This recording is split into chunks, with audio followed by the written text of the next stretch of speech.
4 वर्षाच्या मुलीवर बलात्कार झालेला आहे. फक्त 4 वर्षाची मुलगी आहे. मालेगाव तालुक्यातील डोंगराळे गावातील ही घटना आहे. मी आताच जस्ट ऐकलं, डोळे पाणावले, हृदयात धडधड असं आवाज ऐकू येतोय. मी सुन्न झालेली आहे आणि विचार येतो डोक्यामध्ये, अरे राक्षस बरा एक वेळेस, पण माणूस नाही. मानसिकतेची एक हद्द असती, ती आता पार झालेली आहे. आम्ही हिंदू धर्माच्या रक्षणासाठी, हिंदू धर्म टिकावा म्हणून एक वेळेस प्रयत्न करतोय. हिंदू धर्माच्या रक्षणासाठी आम्ही लढा देतोय आणि त्याच्याच विरुद्ध बाजूला आपल्या महाराष्ट्रामध्ये एवढा घाण प्रकार घडतोय.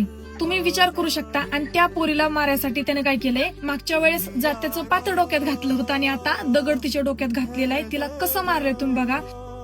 एवढं घाण पद्धतीनं घरच्यांना काय करायचं, शेजारच्यानं, जोपर्यंत ही गोष्ट आपल्या घरातल्या बहिणीवर येत नाही, घरातल्या आपल्या मुलीवर येत नाही, तोपर्यंत हालचाल होणार नाही. अजून किती अंत पाहणार आहेत दादा. आता हीच ती योग्य वेळ आहे. माझ्या अंदाजानं आता तरी त्या व्यक्तीला फाशी द्या.